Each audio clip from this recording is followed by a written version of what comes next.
So great, let's get started. So one of the most exciting things is a blank canvas, right?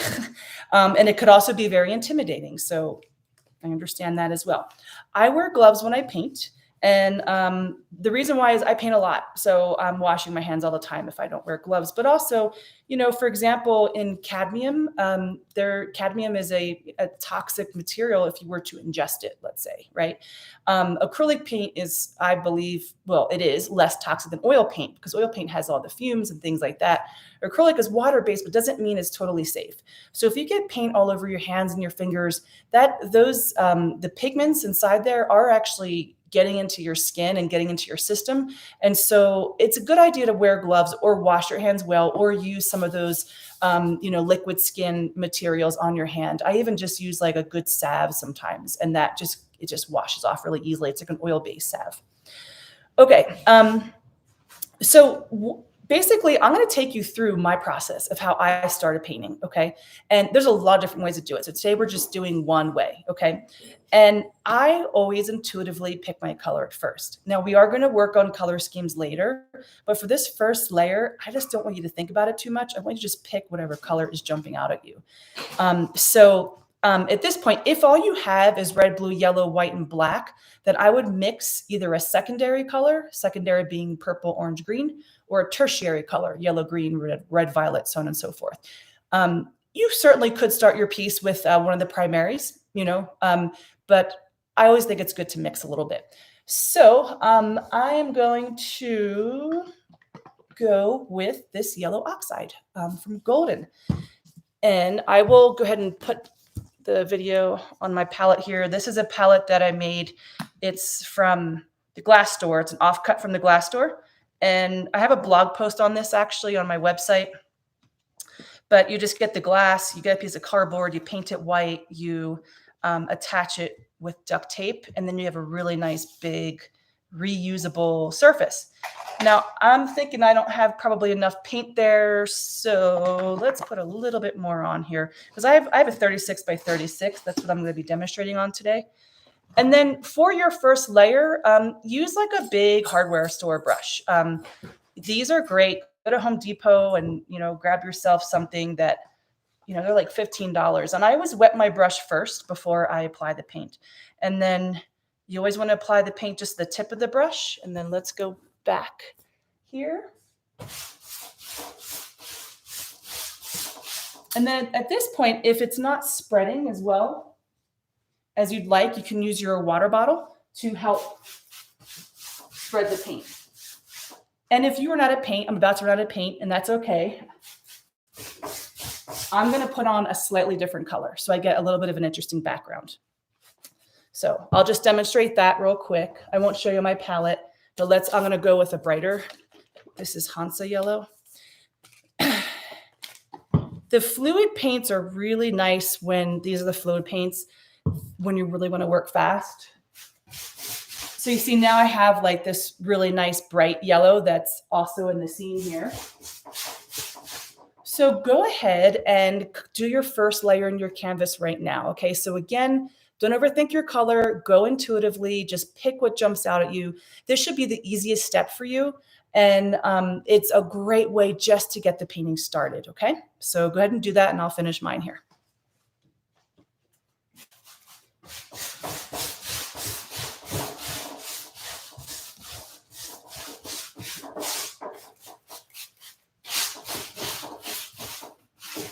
Also, don't make it super thick. I'm using a lot of water, as you can see. We want this to dry fast, so it's okay if it's like, more of a staining than a thick layer, right? If we do a really thick layer right now, then it'll take a really long time to dry. And one of the points of this class is how do we work quickly and with layers too, right?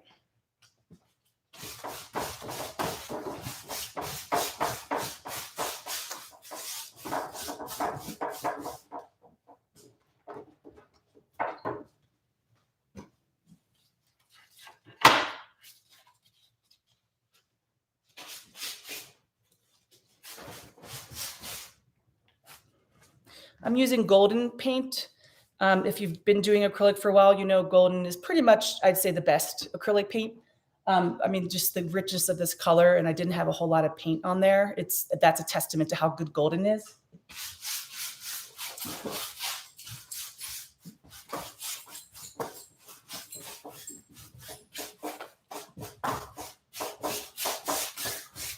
So we're really moving fast here. We're just covering ground. Okay, we're not worrying too much about our brush strokes.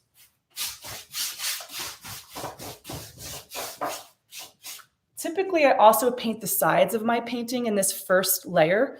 And so if you're already finished painting, maybe you have a smaller piece than me, go ahead and paint the sides of your canvas. And that way, when you finish the piece, it feels really finished. You can always paint it afterwards, but then you run the risk of getting paint on the front of the canvas.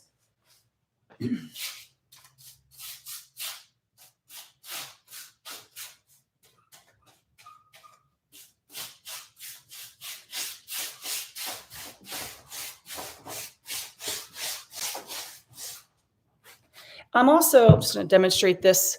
So here on my canvas, I'm getting so much more paint out of this because I keep spraying with water. And even though it's thin, I'm still getting a lot of paint out of this. So feel free to just use that water bottle like crazy.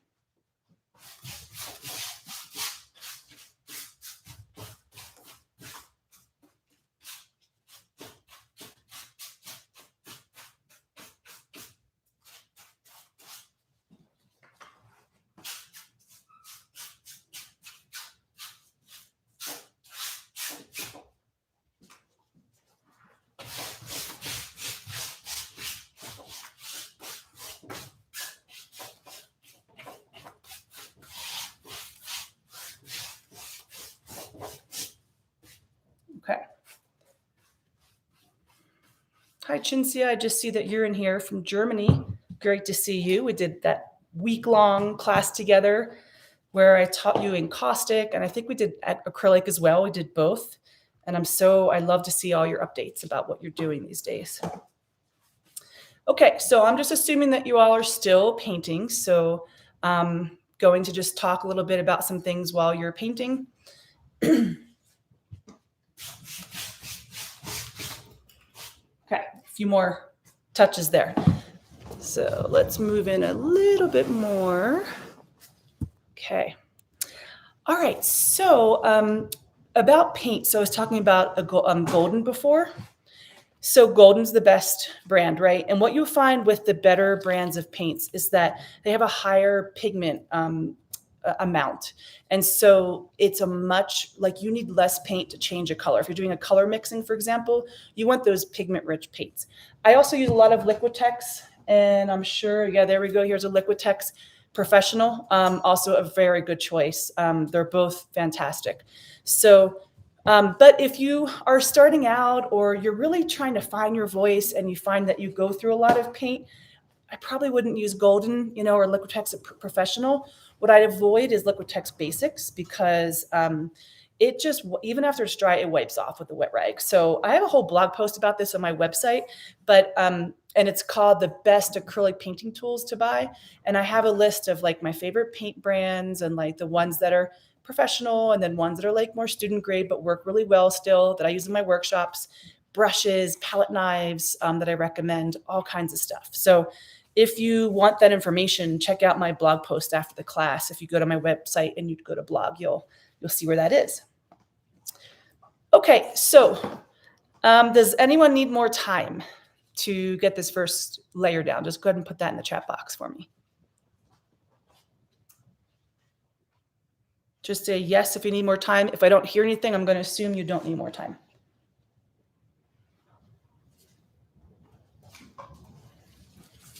Okay, I'm not hearing anything. Another little tip here is I always have 2 water buckets. I have a pre-rinse and a final rinse. So I used to do warm and cold colors, but now I found that it works better if I, so this brush was pretty dirty. Sometimes I'll even wipe it off with the paper towel first so you get the excess paint off. And then after this pre-rinse, I go like this to get that excess paint water out. And then we go into this one. And so you can you're not supposed to keep your brushes sitting in water. I will honestly say that I do that all the time. I've been doing that for many years and I've had these brushes for many years. But best practice is to just kind of wet it, right? And like keep it somewhere aside so it's still wet and you can still use it. But what I found, if your paintbrush pulls away from the brush pulls away from like the stick, you get Tyvek tape. It's what they use in construction. I don't know if you can see that Tyvek tape. It's white, Tyvek, and that it just glues it back together, and it's waterproof, so they'll stay forever. Okay, so nobody's saying that they're needing more time, so let's keep going. All right, we've got our first layer down, and now we are going to choose our color scheme. Okay, so color scheme is basically the colors that you choose for your painting. It's the palette that you choose. And I have my color wheel here. So I have internalized color theories. I've been painting for a long time. So I often don't say, oh, I'm going to do a triadic color scheme today. However, there are times when I do that, because I find that, and I'm sure you guys feel the same, when you have so many options, you don't even know where to start. And then your painting has all these crazy colors in it, right? So we don't want that. So I think it's a good idea and a good practice to use a color scheme. And today I was going to do a tetrad, which is 2 sets of complementaries. And I realized it's a little bit complicated. And so we're going to go actually with a split complementary. Okay, so what is that? Split complementary. So the complementary colors are the ones that are opposite in the color wheel. Okay, so orange and blue, red and green, yellow and purple. So those colors that are opposite the color wheel, they form a really high contrast to each other. There's a big pop that you get. Okay, so today we're talking about how to pop your paintings, right, with color. And so this would be like really high contrast for violet, red, and yellow, green. But we're going to do what's called split complementary. If we're starting with violet, red, which is my favorite color, you go across, you don't use this, you actually use these 2, which is green and yellow. And so that would be the 3 colors, your 3 main colors: white, black, brown. Well, you can make your own brown. So forget brown for right now. White and black don't count. Okay. So you could do any tint and shade and neutral mix of these 3 colors. And it doesn't mean you can't peek a little blue in there or something either. Okay, we don't have to be super strict about it. Really, the idea is that we are trying to have a bit of a guideline for ourselves so we don't go crazy and put so much paint on there that we end up just getting mud. Okay, so I'm going to look here. I always do red violet, it's my favorite color. So let's do something a little different. So I'm going to choose yellow orange as one of my 3 colors for today. Okay, and then I go across the color wheel, and it's going to be purple and blue. Yellow, orange, purple, and blue. Van Gogh used this a lot. If you think about the cafe scene in Paris that he painted, it wasn't in Paris, it was a different French city. Starry Night, a lot of his paintings have yellow, orange, purple, and blue. Okay, so yellow, orange, purple, and blue, those are my colors, okay? So now what we're going to do, now that we've picked a color, we're going to do another layer of paint, but we have to make sure this one is dry, right? So I'm just going to use my finger to feel if it's dry. Mine is pretty dry right now. If yours is not, let's go ahead and let me just demonstrate blow drying your paintings. So here's the thing to remember about a hairdryer and your paintings. So because these are stretched on wood, right, and they are cotton, think about what happens to a cotton shirt when you throw it into the wash on hot and then you dry it on hot. What happens? It shrinks, right? Same thing will happen here. If you blow dry on high for a really long time, the cotton will shrink and it'll pull against the stretcher bars, and then it warps. I've done that before. So we want to be careful. If you have a medium setting or a cool setting will take longer, but a medium setting's fine, and you keep moving and you don't do it for super long. Okay, so I'll just demonstrate that.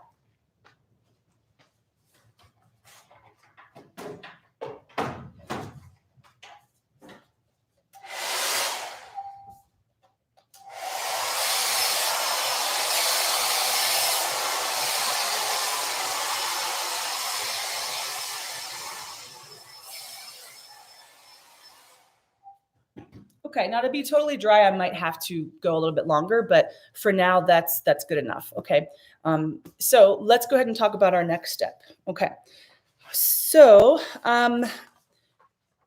first of all, go ahead and think about what 3 colors you want to use. If you don't have a color wheel, I can hold this up. or you can go online and pull up a color wheel. Start with the color you love and then go across the color wheel and then pick the ones next to it. Okay. So again, I'm doing yellow orange, and I actually already have yellow orange here, don't I? Sort of, right? So then this next layer, I'm going to go ahead with blue. Okay. And what we're doing now is we're just doing another layer, and it's also going to be kind of a loose layer, but we're gonna have a little bit more fun with this layer, and we're going to try out some different brushes. So the Skoda brushes, some flats, more water bottles, and maybe even some a palette knife to kind of apply paint. Okay. So what I'm going to demonstrate here is we've got our violet. Let's grab our violet.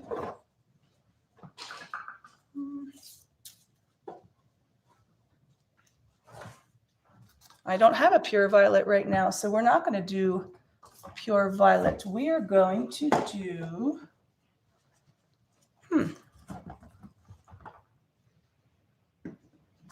okay, I'm changing my color scheme because I don't have the color that I want. So I'm going with my good old fashioned, which I love all the time, red, violet, and green, and yellow.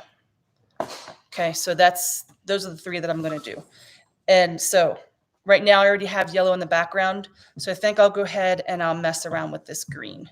Okay, so first of all, I'm going to just do a quick demonstration on mixing tints and shades. So you want to have so this is color number 1. Even though you already have a color on the canvas here, we're going to consider this color number 1. So out of our 3 that we're going to pick.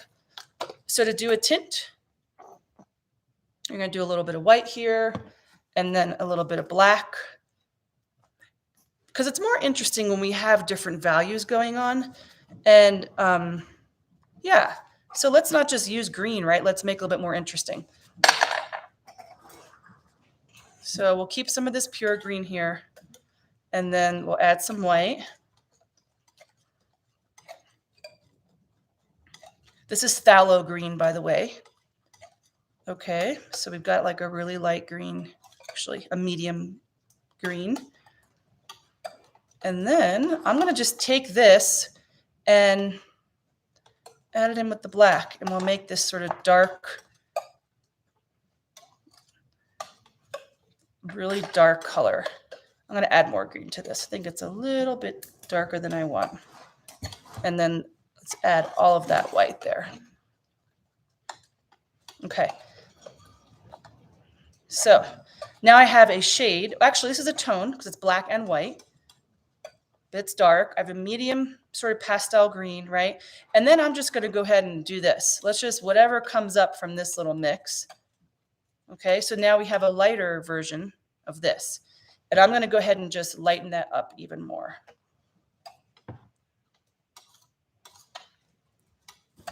Okay, so now I will demonstrate using these 3 colors. Again, wet your brush. I'm going to go with my big brush. Match the size of your brush with your canvas. So I have a big canvas. I don't want to use a small little brush right now for some first marks. Maybe for some details later, fine. But I'm going to go big to start off with, especially on this second layer. So again, the second layer we're just kind of having fun with, and it's our first official color in our color scheme. I'm going to start with dark, because dark colors move back, light colors move forward. And I'm just free flowing. I'm just going to throw some stuff on the canvas here. See, my brush was wet, so it gave that really nice splatter.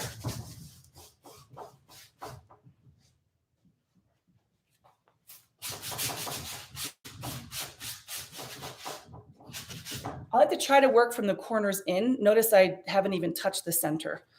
So I'm going to throw in some of the other color, and I'm just going to use the same brush.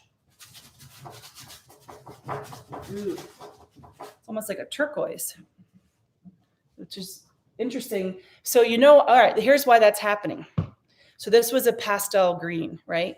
Why is it becoming turquoise? Because there's yellow under it. So the color under it's changing it. It's an important thing with color theory.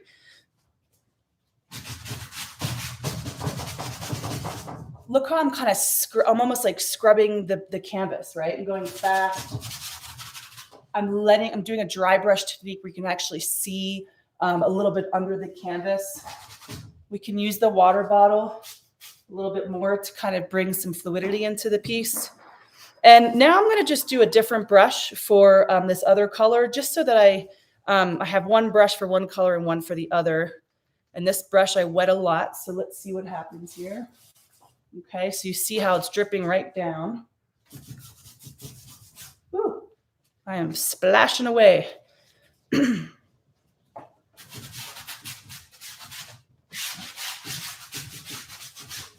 I'm going to bring this a little bit sort of wild right now. So I'm going to bring it together a little bit with a big brush. So, but not as big as the last one.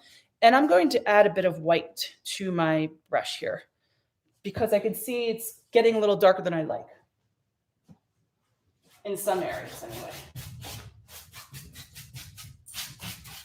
So I'm just kind of, quickly going over some things just to bring it together a little bit more. Varying my brush strokes up and down, kind of trying to cover that yellow, but letting some of the yellow come through.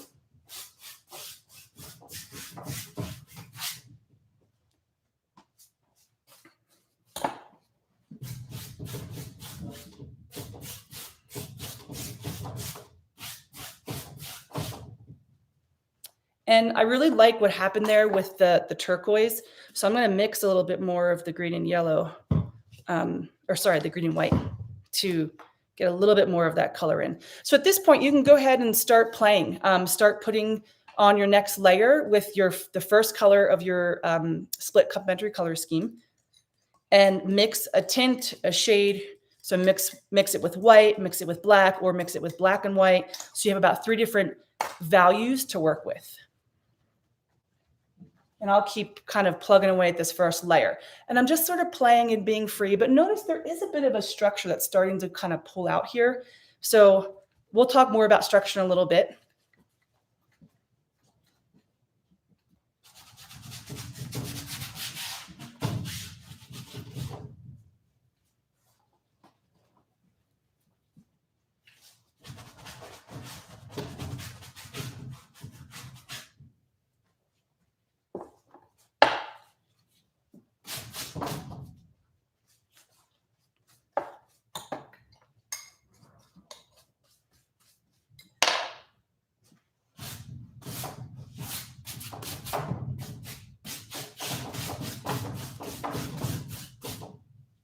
I'm going to use the water bottle again just to kind of lighten up that left side.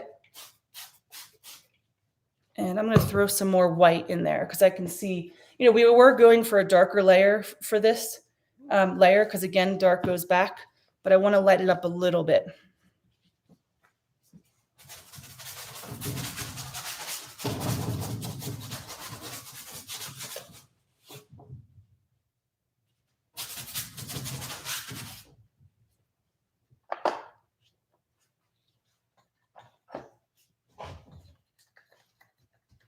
And also I want to say something about the painting process and how every painting goes through its ugly stage, and we don't always love what it looks like, right? And we just want to keep painting because it takes days and days and days of painting on something to get to its resolution. And especially with abstract painting. Abstract painting is actually harder than realism because in realism, you're copying an image and you see the colors, you see the form. Here, we're just making it up, right? And so be patient. Try not to get frustrated if you're not loving what's going on because it's going to change. And we can just keep going over it, right? So really just play and experiment and just have fun.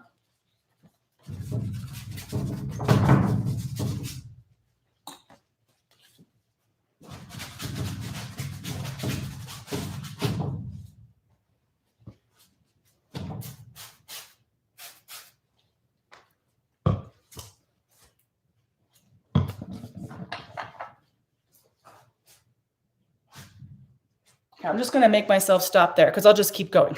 So stopping there, this is my first layer, and we're going to let that dry. So this is a good time to kind of work on that, figure out your color scheme, work on that second layer, and let me know if you have any questions.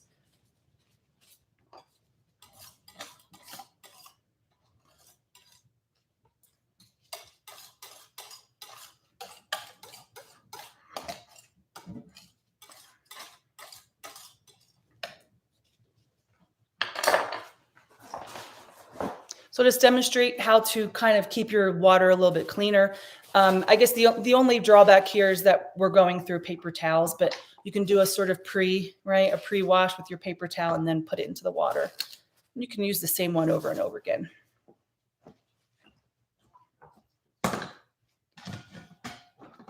Maybe in the chat box, share your color scheme, what you've decided to do.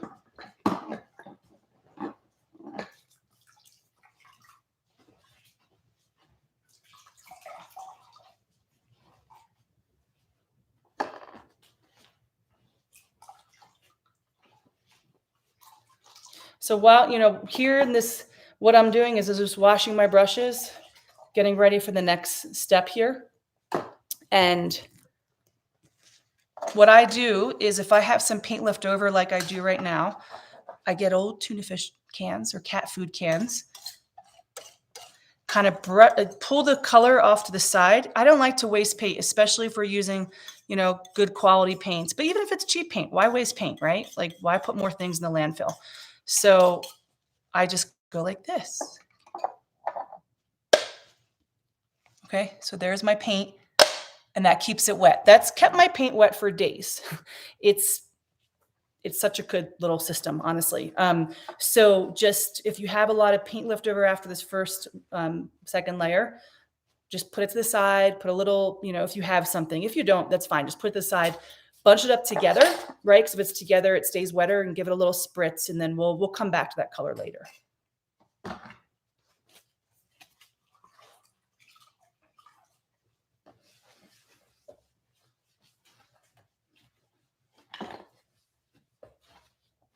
Okay. So I'm going to go to the next step here in a minute. So just try to finish up this layer. And I know I have a bit of a structure going on back here that's sort of naturally formed, but you really could just cover this with the second layer, and I would just leave a little bit of that undercolor.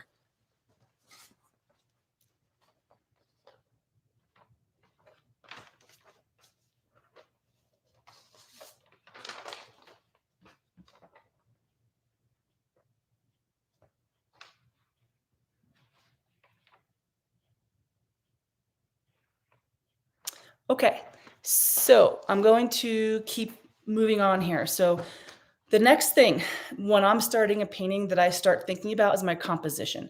Composition is basically your structure. It's where you put the things in your painting. And you can see, even just by playing with 3 different colors and just being loose and free, a structure is starting to form here, right? We have like these horizontal lines here, and then we have some here and some vertical lines, and right, and there's some squiggles. And so people always wonder, how do you start a painting? My answer is color and composition. At the very least, composition, right? You plan color because you don't want mud. So because it's because time is a bit limited here, I'm going to stick to rule of thirds composition type, which is a pretty easy one, and one I actually use all the time. I love it. So let me just describe what a composition type is. So rule of thirds is when you look at your piece and you divide it into thirds. And then where those lines intersect, like it would be about here, here, there, and there, are really good focal points. You can see, I'm already starting to pull. I'm actually a bit away from the rule of thirds here, but if I really wanted to go with rule of thirds and this was like my painting, I'd maybe do a really thick layer of a different color that pops out here, right? So that's kind of what we're moving towards here. So now what we're going to do is get to our second color, okay?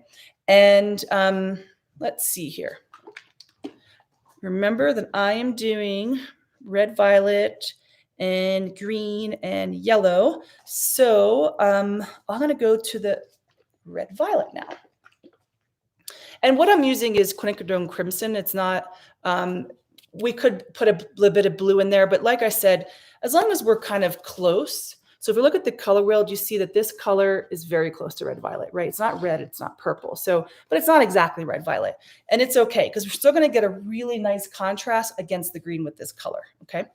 So this time, I'm going to show you how to neutralize this a little bit.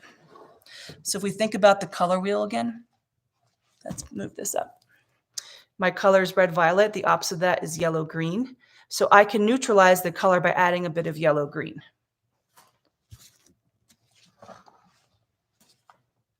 So a little bit of green, a little bit of yellow. And I also love how the quinacridone crimson looks with white. So I'm going to put a bit of white on there too. I think I'm going to skip on the black for this. Okay. So let's mix our yellow green. You need a very, very small amount of green. And this is we're just making this to neutralize the red purple. Okay. I know this is a really quick look at this. It's a whole class to talk about this more.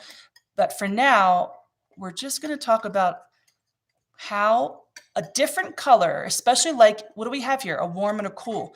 Cool colors will typically, make the color more neutral and vice versa. So it's not a huge difference here, but we're definitely a little bit more neutral here. And you'll see it more when we add it with the white. So you see that, like, it's actually a pretty gorgeous, gosh, what do you even call that? Like a sienna, like a beautiful peachy sienna type color. It's kind of like a desert color. Okay, let's even go lighter with that. And I'm going to go and put the original color back in here on my palette. So now I have, and I always like to have white on there and black too, but let's just put some white on there. That way I can just work quickly. Okay, so remember my color scheme, red, violet, right? So I've got a neutralized red, violet, and then having some white here too. And now we're going to think a little bit more about the composition, okay?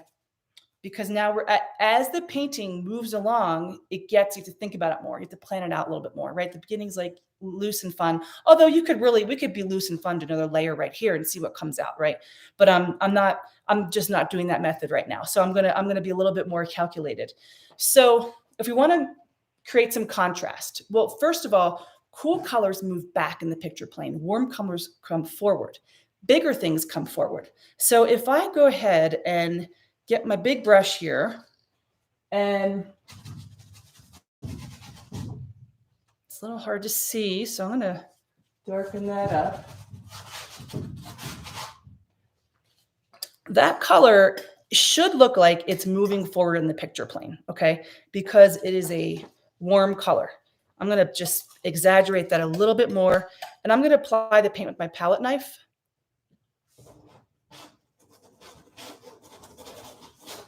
Okay, so you can see I'm down here, bottom left, rule of thirds area. I often do a main focal point and a subfocal point.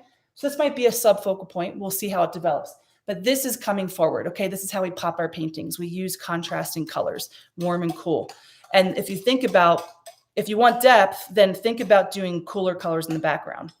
So I'm gonna keep using my palette knife, and I'm gonna mix a little bit of white into this. And let's bring a bit. So I like to also contrast my strokes. So here it's like this sort of more horizontal blobby thing, right? So maybe here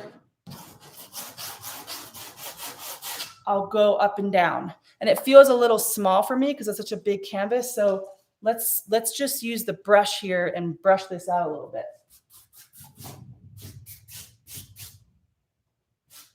And then if you do something, you're like, oh, I don't like that. That doesn't quite work. Get a wet rag. Okay, squeeze it out well. Could be an old t-shirt, an old washcloth, something like that. And then just wipe it out. Now I'm going down to the yellow here because the green wasn't totally dry. Okay, so that's where we can get our hair dryer, but I actually don't mind how that looks. So I'm gonna go with that.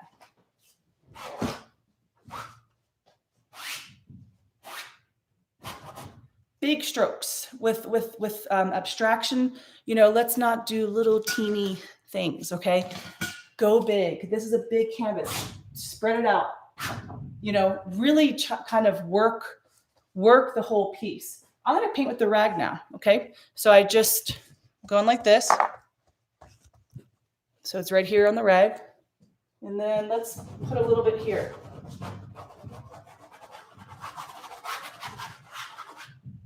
I like to bring my color around. We've got it here, we've got it here, we've got it there. We don't have it here. I'm going to just let it come off the canvas a little bit over here.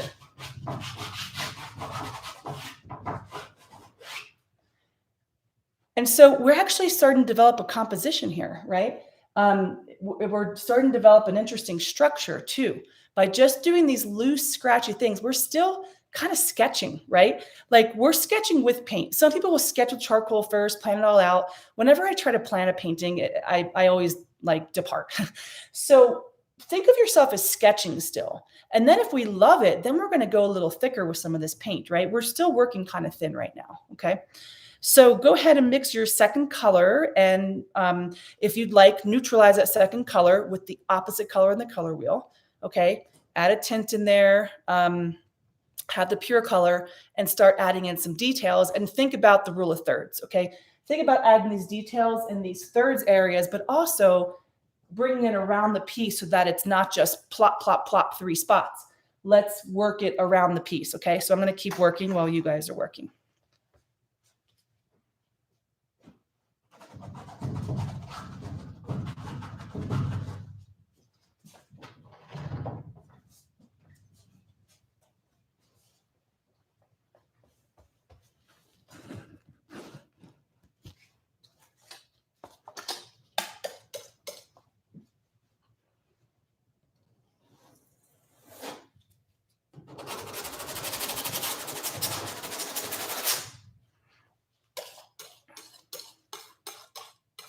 Try not to treat the painting as too precious right now. Like just throw things in, just do stuff. You have order because you have certain colors, right? That's your sort of order. So let yourself play and have fun and just experiment because you don't know what you can do until you really just mess around and throw it on the canvas.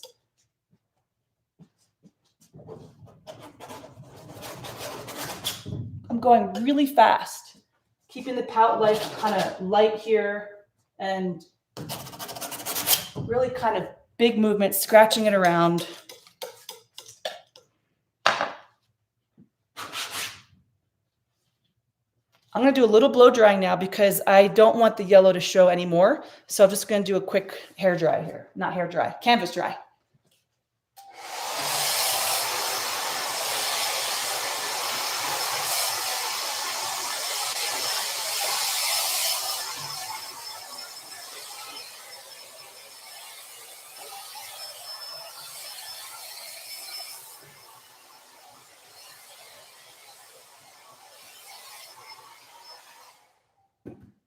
Okay, so I'm going to use up the rest of my pink paint here, and then I'm going to get into that third color.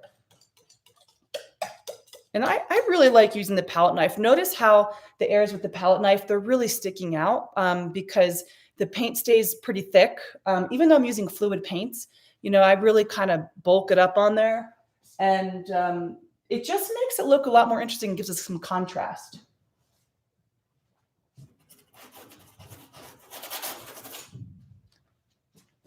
I want more white in this because I just, for many years, I would never even paint pink, and I'm just really into pink these days. Notice when that happens to you, when you kind of go through a color stage and just go with it. It's super fun. I went through a stage where I just did black and white, brown, silver, and gold, and that was like 2 years. So just go with that. Because I think it means we're trying to really sort of understand, you know, a scheme or some colors really well.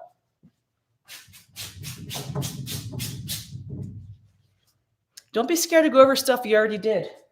We think, oh, we're going to ruin it, right? We have to take risks, or else we're not going to end up with we're going to end up with a really constrained piece. I like to put my canvas. I can't quite do it right now, but sometimes I kind of put it in front of the edge here so I can get to the bottom a little better.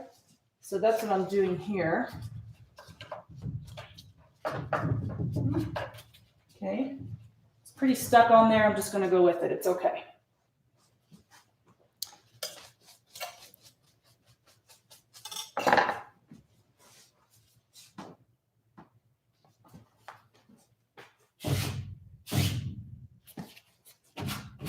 What we're trying to achieve is balance, lights and darks, big and small, textured, non-textured. So, you know, as I can see that there's like a little bit lacking some balance here. So that's when I'm putting marks down, I'm trying to balance things. There's like a lot of pink happening right here. It needs to be balanced on this side too. And that's why I was using the water to spray it down a bit. I wanted the pink there, but it was a little heavy.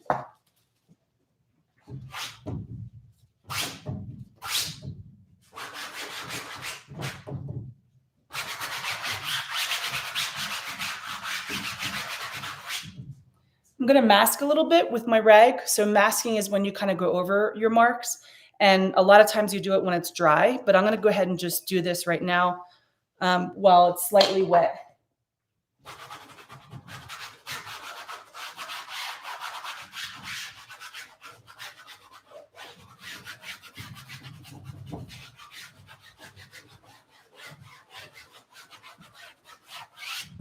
So that kind of unified a little bit, but now I want to bring some of the water back in to sort of reveal the under layers that are brighter. See how I got really close to this turquoise? I just love that color so much, so I'm just wanting that to come out a little bit more. And I don't want it to drip on this scene, so I'm going to let it drip a little bit and then I'll stop it. Okay, so third color now. I'm going to show you my palette, where we are here. So I use most of the paint up, so that's good. And look, I have some left here, and I'm going to go ahead and just put that on the piece because it's a really pretty color, and I didn't really get to use that very much. So, and then otherwise, what you can do is just, again, stick the little can on top of this situation right there, and then wipe back your palette each time, because we want it to stay clean. You don't want it to get too crazy. So I just get a wet rag and a water bottle and just keep that somewhat ordered. Okay, so let's just put this last color on here.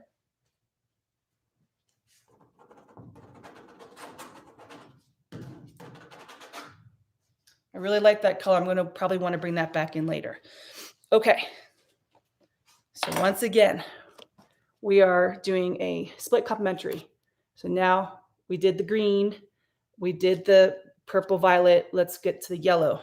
Now the yellow is kind of under the piece, which is interesting. And so like, we're going to add that back in now. I didn't plan that, to be honest. I didn't realize I couldn't find my blue. So this was unplanned, but now we're going to bring yellow back in. I think this Hansa yellow medium is really nice, but it's very, very bright. And so I like the yellow oxide to sort of neutralize that.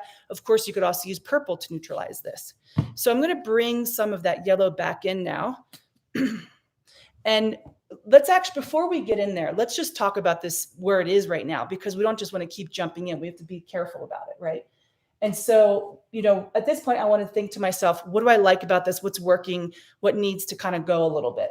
And I think it's gotten a bit muddy, right, and cloudy in here. So I'm thinking the yellow could help brighten that up a little bit. And I'm also thinking, as I'm looking at it right now, that I might want to get my wet rag and just sort of pull back some of that masking I did to kind of brighten it up. So let's see if I can do that. Yeah, so you can see that the yellow is sort of popping through there.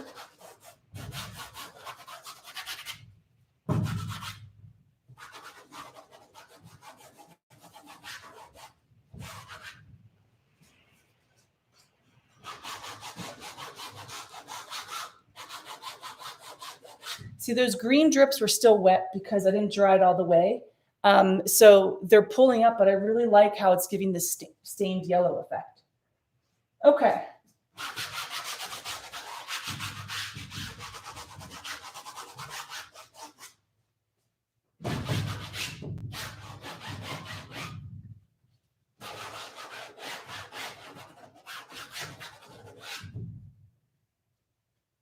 Okay, so I'm going to just spread this out a little bit more. There we go.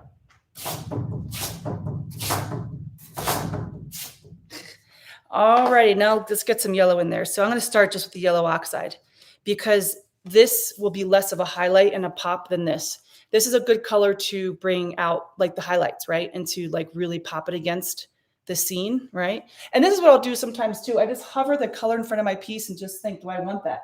I think that's going to be pretty gorgeous. I might tone it down a bit, but let's start with this yellow oxide. Okay. So I'm going to go with a smaller brush now. So these are flats. This is a filbert. I'm thinking actually the filbert would be good. I also love these little rounds. These will come in later probably. Okay, wetting my brush, and then not exactly where I'm going with this. I'm going to look and see, where does it need some brightness? Where does it need some yellow? So there's not a whole lot of yellow happening back here. So look how I'm holding the brush. I'm holding it on the end here. I'm not like this. It's a big difference, right? It really keeps us looser to stay further away from the brush. I'm also kind of doing a gesture technique where you're really just sort of, you're scribbling. You're really scribbling, all right? But purposeful scribbling.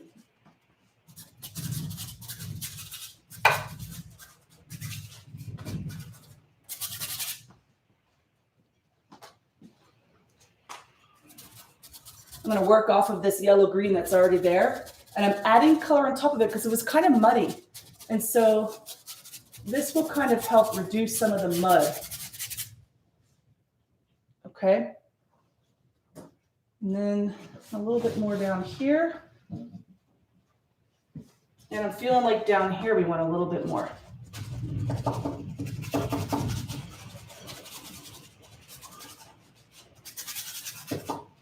Okay. Keep stepping back from your piece. Try not to just be really close to it. Like I really should kind of go back behind my table here and really look at it because that really helps me see things better. And then another trick, if you've been in my classes before, is that you flip it upside down because that resets your eye and lets you see it in a different way. And so let's do that. Let's flip this upside down. If I have any wet drips, the drawback will be that they'll kind of like go back, they'll start dripping the other way. So we'll just go ahead and blow dry first a little bit, and then we'll flip it. Uh-oh.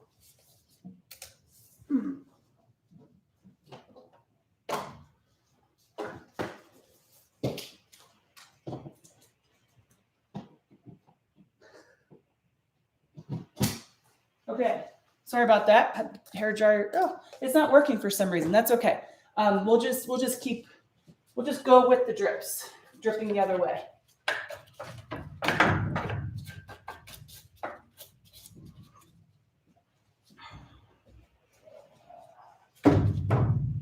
Okay. So now we have a whole different piece, right? And now we've got our focal point up here. So when you see it this way, it should sort of stick out that this is pretty muddy, right? And really a lot of it's muddy. We need some brightness to be coming out here. So I think making this lighter yellow, it's a good time for that lighter yellow. And let's go ahead and change our brush. So let's go with this sort of medium Escoda, favorite brushes ever. If you have fluid paints, make sure you shake them really well. The pigments do settle at the bottom, so I always shake them before I use them. Okay, and I think I'm also going to use a bigger brush here too, because we kind of need a lot of yellow to brighten this up. So I might just go ahead and start. And I don't want my brush to be too wet, so I'm going to dry it off a little bit. Okay.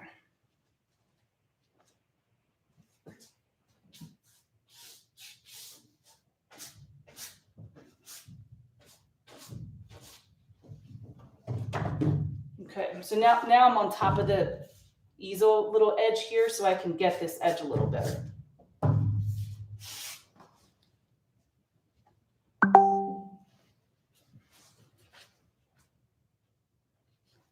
Ooh, are there tech problems, everyone? I see someone saying that. Could you guys put in the chat box if you're having a tech problem? Like, what is the tech problem, Jude? Can you hear me? I'm going to go ahead and put that in the chat box. Maybe you can't hear me.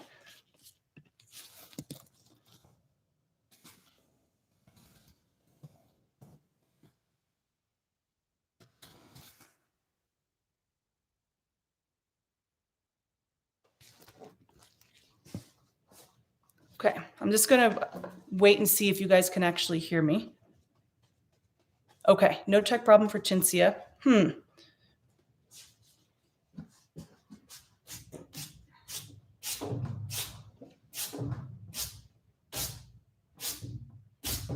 going really fast like that and pulling it up because then I'm getting more of this dry brush technique.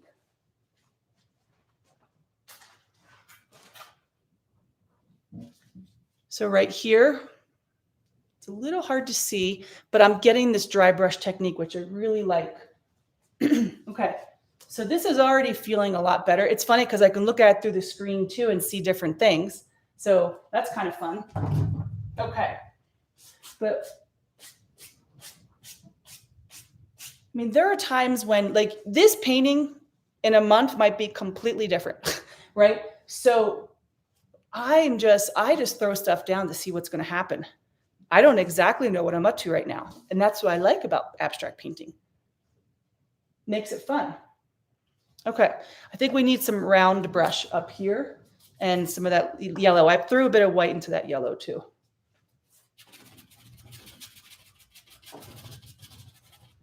And that's a little bright for my taste. So I'm going to add, I have a little bit of green on my palette here. I'm just going to go ahead and mix some green yellow here.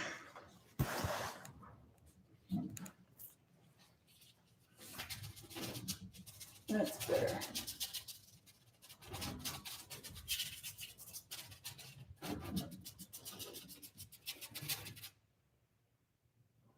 Ooh, I like that color, but it is bright. I'm going to put a little bit more white in there. White and black will reduce the intensity of a paint, or of course the opposite on the color wheel. So I've got it here. I really like it. I see the yellow green here, a little bit of a yellow green here, not much happening down here. So let's see, where can I work it in to make it feel like it's coming around? Maybe we just kind of, let's see if we can work it in here a little bit.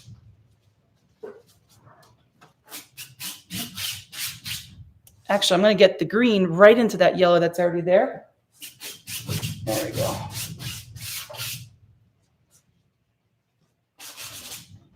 And that's pretty intense. So I'm going to just use my water bottle, see if I can break through that a little bit.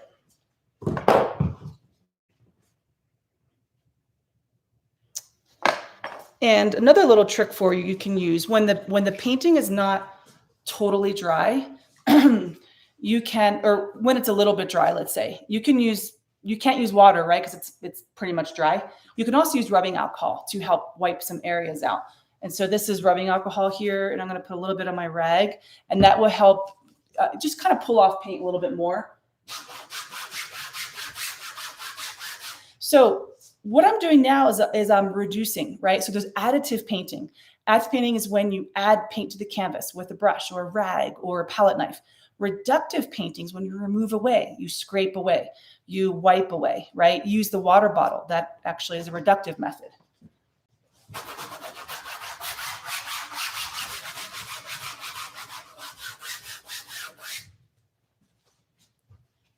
And if you really want to remove paint, denatured alcohol works well, but I don't, it's pretty stinky. So I prefer just rubbing alcohol.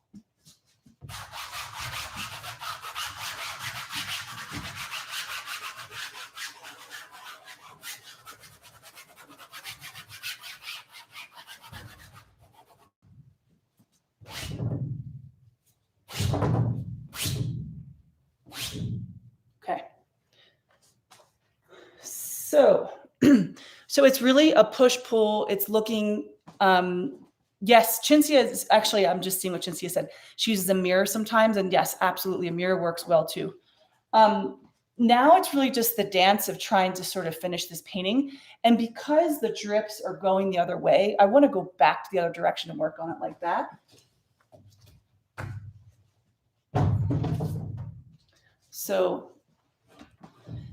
So I think what we need here, so let's talk about what we need, at this point. And I can also slow down. Yeah. So I'm going to go ahead and take off this person. Bye.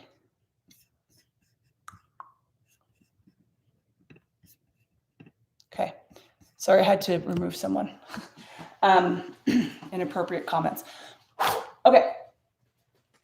So at this point, all of our three colors are kind of doing their dance with each other. And what I would do is look at your piece and see if you want to stick really close to that color scheme. The color scheme was a way of us getting started, right? But like, we don't have to be married to it. And I just really love this turquoise so much that I want to bring more of that in. And the turquoise is not exactly part of my color scheme, but it's okay, right? Like, we can depart. It's just a way to kind of have a plan, but we can always depart from our plan. So what I'm going to do now is I'm going to add more of this turquoise color and the light turquoise, because we have a lot of, darkness. And also, this is really becoming our focal point now, right?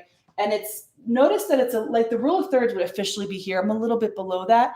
It's also good to kind of push the rules a little bit. You learn about the rules, like Picasso said, just so you can break them. So, but I want more light here so I can bring more attention. This is kind of getting lost. I'm feeling like this turquoise under this might be really nice. So that's what I'm going to work on here. Okay. And if you have any other questions, feel free to put those in the chat box here. So let's show you my palette. How do you make turquoise? Good question. There we go. Okay, so turquoise is blue, white, and yellow. Okay, so let's see what we have left here. That's really not usable. So we're going to do yellow, a little bit of green, and just remembered I don't even know if I have blue, so that's kind of an issue. Let's see. Oh, look at this. I have turquoise. Haha. Okay, I'm going to cheat and just use this turquoise because I don't exactly have blue right now. But what I would do here is I would add blue and I would add white, and that would get me turquoise. But luckily I have the color that I wanted. So, and I'm going to lighten that up. It's a little bright for me. This is where the golden fluids are nice. I typically use these guys, but because I'm demonstrating, I always demonstrate with the fluids because it's just faster. But when I want to lighten a color, I use the fluids. And man, it's just so much faster than always opening up these bottles. Okay. So now what I want to do, it seems like it's a bit bright, if you ask me. I'm going to take this and hover it against my painting and see if this is where I want to go. It's pretty bright. So what I'm going to do is I'm going to make another version of this. So I'm going to have this sort of more this saturated turquoise, and then over here I'm going to put just a little bit of the turquoise, add more titanium white. Make sure you have titanium white. Zinc white is a transparent white. You'll use a lot more of it to change the color. Titanium is a very opaque white, and so it changes the color quickly. All right, so there we go. That's a bit more than that's about what I wanted. I might even want to go ahead and take a little bit of this, not a whole lot there.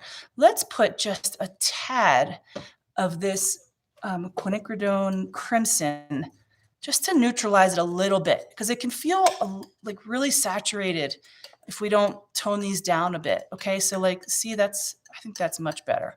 And I'm going to go ahead and do the same thing, and I'm not going to worry about the fact that I have white on here. It's okay. Let's tone that down too.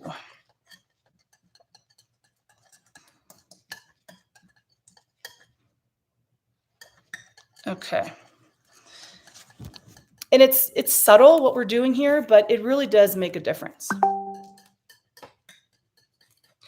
Yes, when do you know when to stop? Well, it's not finished, right, Jude? I mean, this is not finished. Why is it not finished? So to me, it's not finished because the paint is really thin, okay? I mean, this is pretty thick.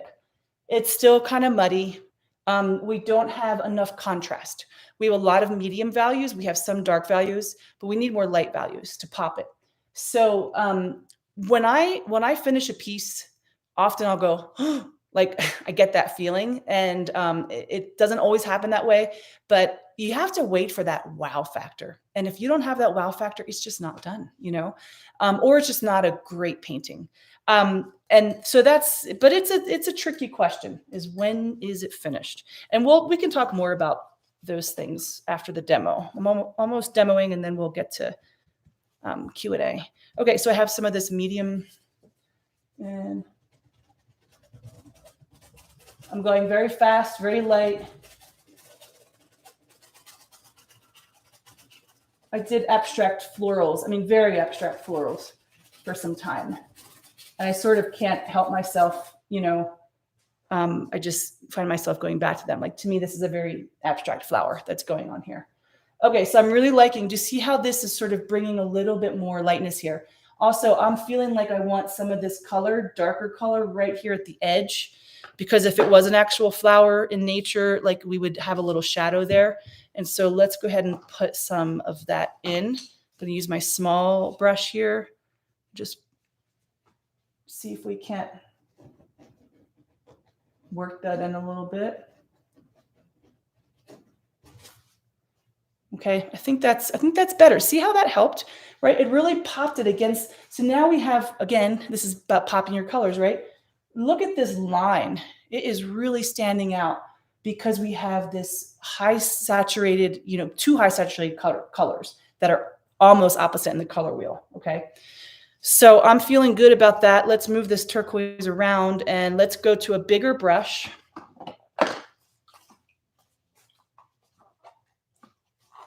Okay. So let's see, I'm going to go back. I'm going to stay with this sort of medium turquoise, and let's see.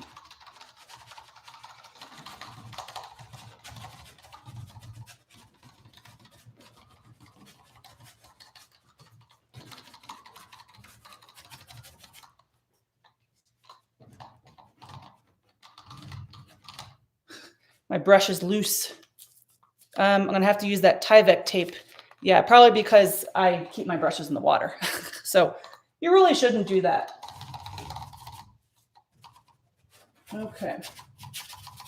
But when you're working really fast and you want to keep your area clean, it's nice to have them all in the bucket. Okay, so we have this like really distinct line that's going up. It's a little much, right? So let's sort of blend that out a little bit. You come this way a bit, bring it this way.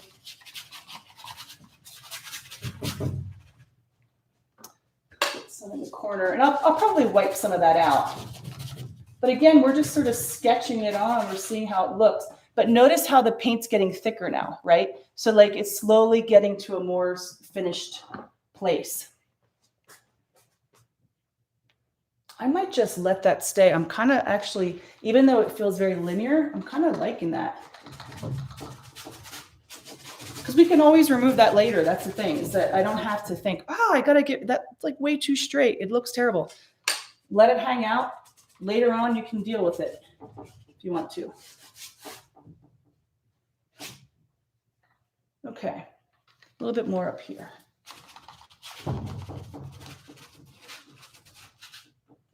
So I have it here, here, here, here.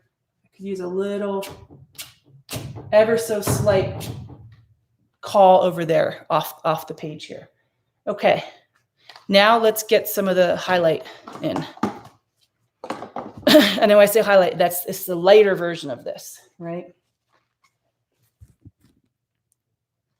So we've got this lighter version here we're going to go with. And we'll go on top of this form, because this is where we get things to be three-dimensional, right? Is if we actually we might even want to use our palette knife, but yeah, I'm going to use a palette knife for this actually. So to create a highlight, we want to put a lighter color on top of another color, and it makes it look a little bit more 3D. So I'm going to get the paint on my palette knife here and put some here.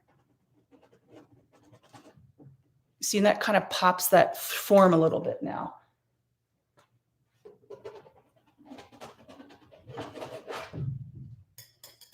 So the palette knife, I'm just going fast as well.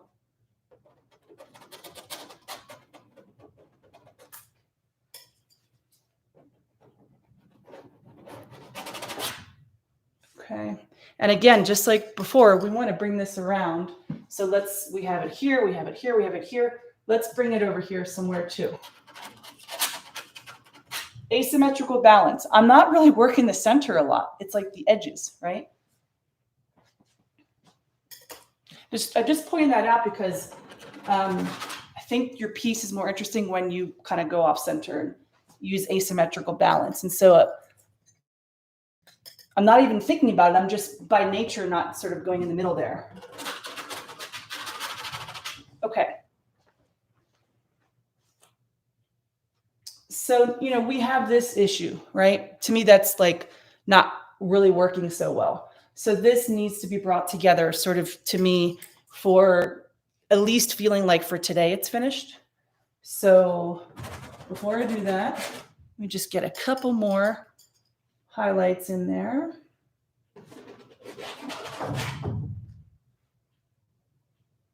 I need one off the page up in the top right corner.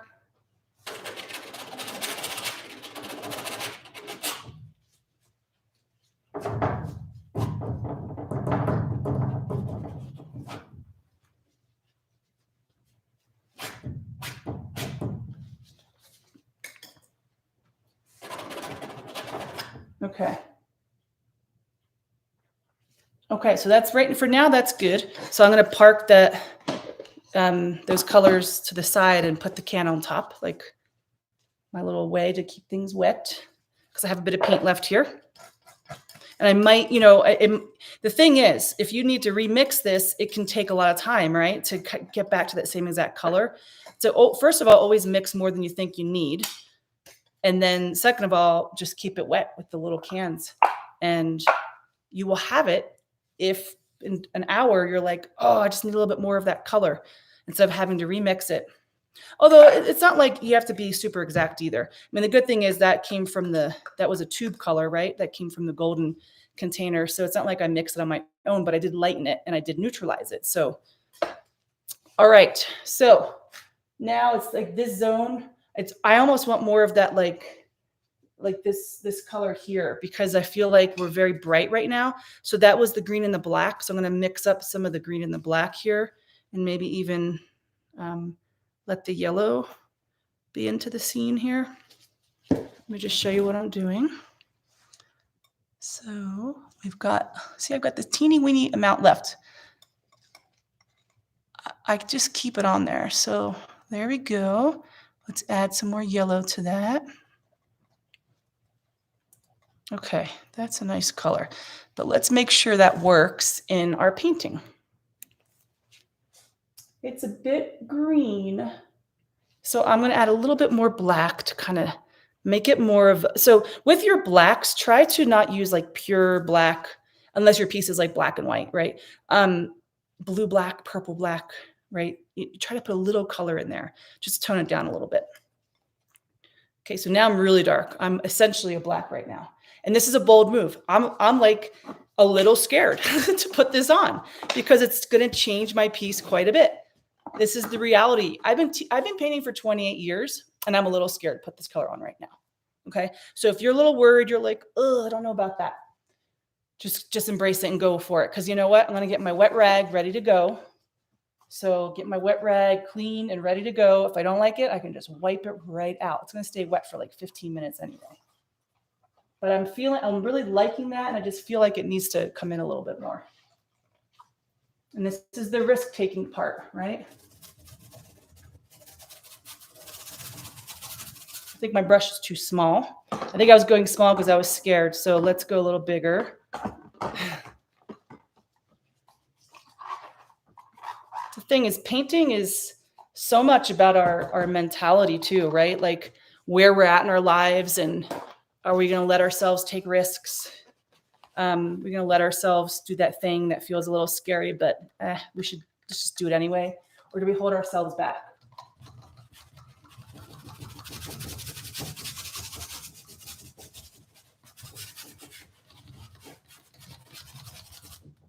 Now, in the moment, I don't like that. That feels very heavy. So I'm going to get some white and put that on my palette.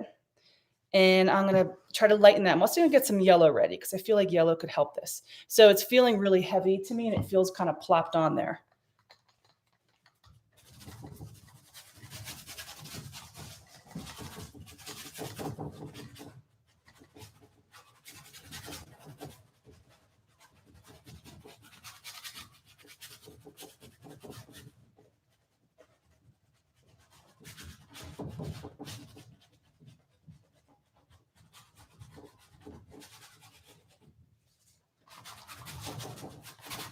Now I'm trying to blend it around a little bit.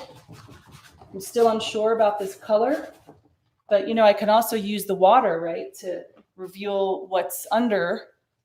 So, you know, I have a good 5 to 10 minutes here to give this a chance. And honestly, if I wipe this out, it's, you know, it's not gonna look exactly the way it looked before. That's okay.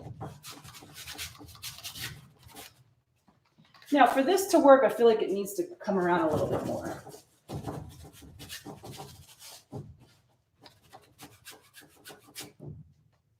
Okay, let's put the water in now. Let's put a little bit there, there. And then I'm gonna get the rag to kind of blend that out a little bit, because once again, it feels a little heavy. So, and we might want to even get the white paint. Let's get the white paint in there, okay? That might be too much. So we got white paint right here.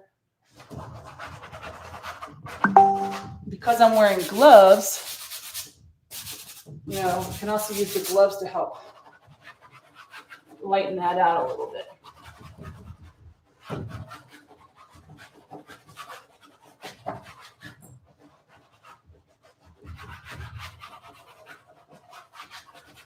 It's really all an experiment, right?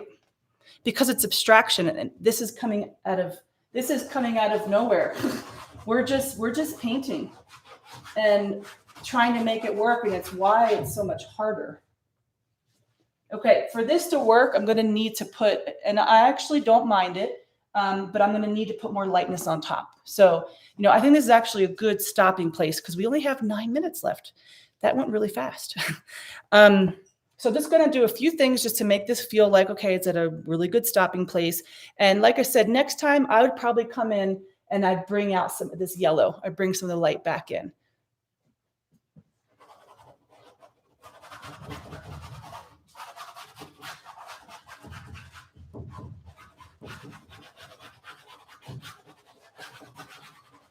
But I'm trying to bring it around, like sneak it in. I don't have a whole lot of paint on here, but I'm trying to sneak it in around the whole piece so it feels like unified, like it belongs in here, like it's not just plopped to this one area. But I don't want to cover up too much because there's a lot of brightness going on here too, right? So I want to carefully apply that.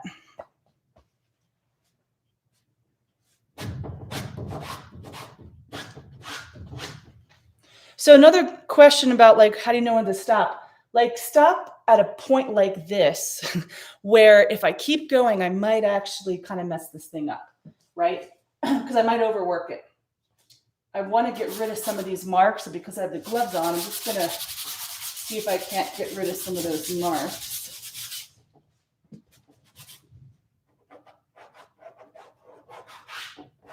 Okay.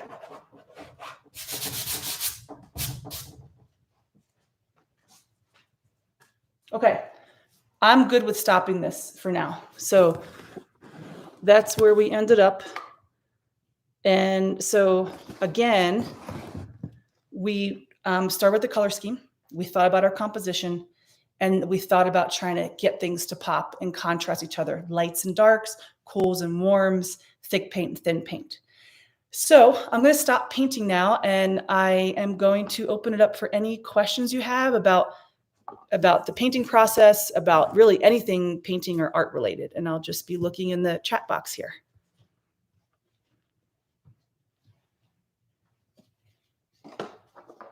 Did anyone actually paint while I was doing this? Were you guys, anyone actually making a painting?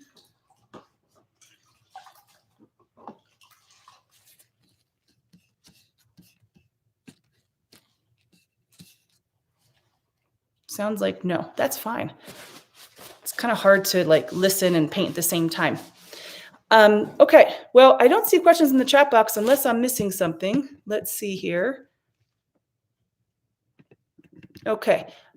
Denise, did I already address the question in the chat box? My assistant here is kind of helping me out with that. So the only question I see here, let's see.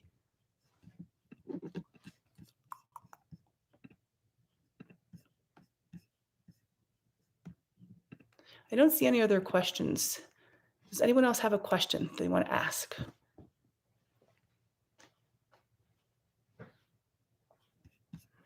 Okay, well then I will just sort of finish up by saying that I really enjoyed having you all here today, and I hope that you keep painting. I'm going to be offering another free painting class next week.